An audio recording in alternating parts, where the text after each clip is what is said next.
Halo teman-teman pendengar dan pewarta Daily Fresh Juice yang saya kasihi. Jumpa lagi dengan saya, Pastor Johannes Yandi Buntoro CDD, di tempat tugas saya di Paroki Kristus Raja di Kota Medan. Injil kita pada hari ini diambil dari Injil Lukas, bab 9, ayat 1 sampai dengan 6. Sekali peristiwa Yesus memanggil ke-12 muridnya, lalu memberikan tenaga dan kuasa kepada mereka untuk menguasai setan-setan dan untuk menyembuhkan penyakit-penyakit. Ia mengutus mereka untuk mewartakan kerajaan Allah dan menyembuhkan orang. Yesus berkata kepada mereka, "Jangan membawa apa-apa dalam perjalanan. Jangan membawa tongkat atau bekal, roti atau uang, atau 2 helai baju. Apabila kalian diterima di suatu rumah, tinggallah di situ sampai kalian berangkat dari situ. Dan kalau ada orang yang tidak mau menerima kalian, keluarlah dari kota mereka dan kebaskanlah debunya dari kakimu sebagai peringatan terhadap mereka. Lalu pergilah mereka dan menjelajah segala desa sambil memberitakan Injil serta menyembuhkan orang sakit di segala tempat." Demikianlah Injil Tuhan. Murid-murid itu berangkat karena diutus, bukan karena permintaan mereka supaya diutus. Sebenarnya mereka juga tidak pernah tahu apa hal selanjutnya yang harus mereka lakukan. Bahkan mungkin ada di antara mereka yang mengira, alangkah enaknya mengikuti Yesus.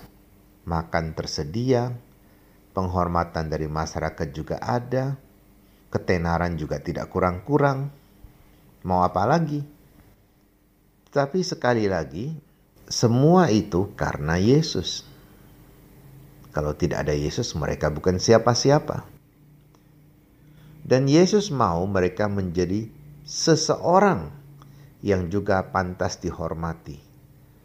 Bukan hanya karena mereka adalah murid Yesus. Maka Yesus mengutus mereka. Ini juga adalah suatu bentuk kerjasama.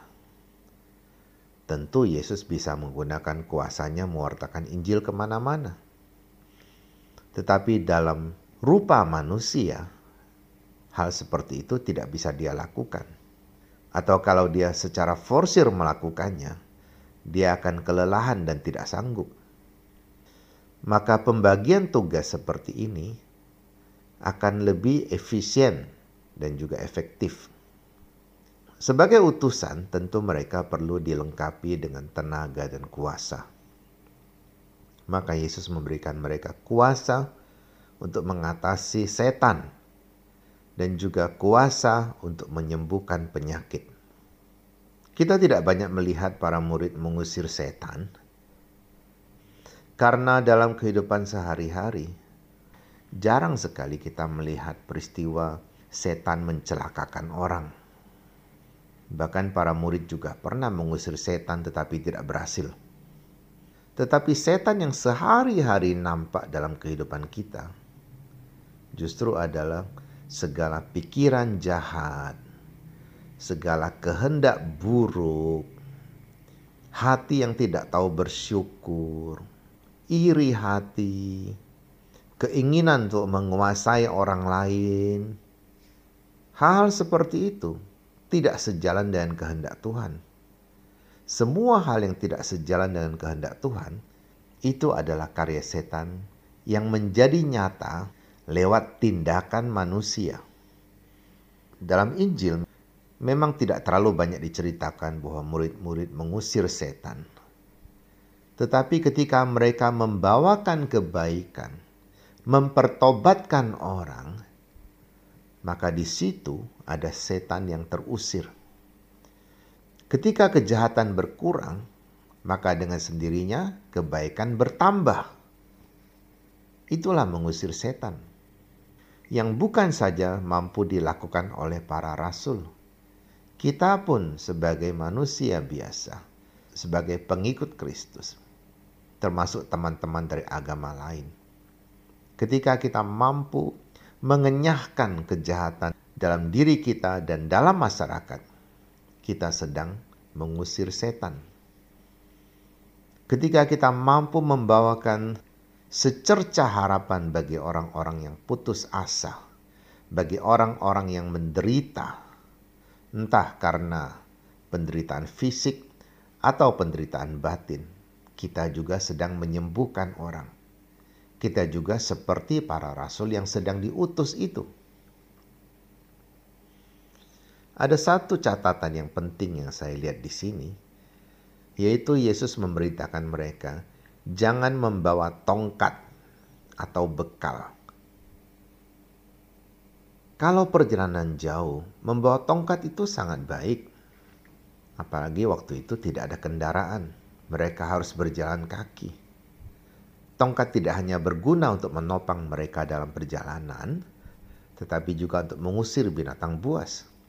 Dan masih banyak gunanya lagi. Dalam dunia modern ini, tongkat ini adalah lambang dari kekuasaan. Akan sulit sekali bagi seorang pemimpin jika ia harus memimpin tanpa kuasa. Tongkat adalah lambang kekuasaan. Kita melihat para uskup ketika melakukan upacara besar, mereka membawa tongkatnya. Lebih-lebih pada saat berkat penutup dalam misa, uskup akan memegang tongkat dengan tangan kiri dan memberkati umat dengan tangan kanan. Tanda dia memberikan kuasa dan berkat kepada orang yang diberkatinya. Tetapi mengapa Yesus katakan jangan bawa tongkat? Itu artinya jangan terlalu mengandalkan kekuasaan. Tidak sedikit rohaniwan atau pemimpin-pemimpin yang lain, termasuk para pejabat di gereja atau dalam masyarakat, jika terlalu mengandalkan kekuasaannya, bisa jadi mereka menjadi orang-orang yang main kuasa. Misalnya mereka memaksakan kehendak pribadi mereka dengan kuasanya. Barang siapa yang tidak dengar, maka dia akan celaka atau mungkin disingkirkan. Maka hati-hati dengan kuasa. Kuasa bisa dipakai untuk memimpin orang, tetapi juga bisa dipakai untuk menyengsarakan banyak orang. Seorang pemimpin haruslah melayani orang dengan kuasanya, bukan menindas orang. Yang kedua, Yesus katakan jangan bawa bekal atau makanan. Siapa sih yang bepergian tidak bawa bekal atau makanan? Atau minimal bawa uang untuk beli makanan? Tentu kita perlu ada persiapan. Itu wajar saja. Tetapi maksud Yesus adalah jangan berfokus kepada mencari makanan atau mencari harta di dalam pelayananmu. Sebab seorang pekerja pantas mendapatkan upahnya. Kalau fokus kita adalah mencari kekayaan, maka mungkin saja pekerjaan kita akan terbengkalai. Apabila kalian diterima di suatu rumah, tinggallah di situ sampai kalian berangkat lagi. Apabila orang tidak menerima kalian, keluarlah dari situ dan kebaskan debu di kakimu. Artinya, kita juga tidak perlu memaksa orang untuk menerima kita.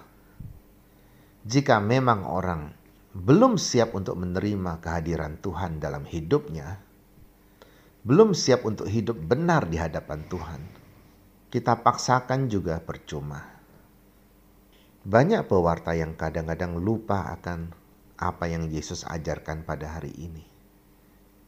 Mereka menggunakan segala macam cara supaya orang mau menerima Kristus, termasuk cara-cara yang membuat orang jengkel. Menurut saya itu justru akan membuat orang merasa terganggu Zaman dulu ketika agama Katolik masuk ke negara Tiongkok, banyak orang berkata bahwa itu agama asing. Kami tidak menerima agama asing. Padahal mereka sudah ratusan tahun hidup bersama dengan agama asing, yaitu agama Buddha. Agama Buddha bukan agama asli Tiongkok, datang dari India, tapi mereka bisa menerimanya. Karena para pewarta agama itu menggunakan pendekatan yang baik. Mengapa Katolik dianggap agama asing? Pertama, tentu saja yang mewartakan adalah orang-orang asing. Kedua, mungkin saja orang-orang asing itu belum mampu melakukan pendekatan yang baik kepada orang-orang Tiongkok. Karena itu penduduk di sana tidak merasa bahwa orang-orang yang datang ini sehati dengan kami. Mereka mau membawakan kebaikan pada kami. Itu sebabnya ketika Bapak pendiri CDD, yaitu Uskup Celso Costantini, ketika ia diutus ke Tiongkok sebagai duta Vatikan yang pertama di Tiongkok, ia mengenakan busana orang-orang di situ. Ia belajar kesenian orang-orang di situ. Ia juga membawakan pendidikan untuk orang-orang di situ. Pendekatan seperti ini dirasakan sebagai pendekatan yang manusiawi, yang bersahabat. Karena itu ia diterima. Sampai ia merasa perlu mendirikan satu kongregasi orang-orang Tionghoa di situ, yaitu kongregasi murid-murid Tuhan. Jadi iman bukan sesuatu yang bisa dipaksakan. Iman adalah anugerah. Kalau kita sekarang menjadi orang Katolik, lebih-lebih menjadi orang Katolik yang baik, kita harus bersyukur. Karena ini adalah suatu anugerah. Tidak sedikit orang yang sudah dibaptis dengan cara hidup yang biasa-biasa saja, bahkan mungkin buruk. Apakah dapat dikatakan mereka beriman? Dengan demikian, barang siapa yang tidak mau menerima Yesus dan para utusannya, maka mereka akan ditinggalkan. Sampai kelak ketika mereka juga mendapatkan anugerah itu. Marilah kita bersyukur pada Tuhan kalau kita sudah menerima Yesus. Dan lebih bersyukur lagi kalau kita mampu melakukan firman Tuhan dengan baik. Tidak hanya menjadi orang Katolik yang baik, tetapi menjadi warga masyarakat yang berguna, yang membawa berkat bagi sesama. Saya dan Anda, kita semua juga diutus untuk mewartakan Kristus, untuk menuntun setiap orang datang kepada keselamatan yang sejati. Amin. Marilah kita menerima berkat Tuhan. Tuhan sertamu. Semoga kita bersama keluarga diberkati oleh Allah yang Maha Kuasa, Bapa dan Putera dan Roh Kudus. Amin.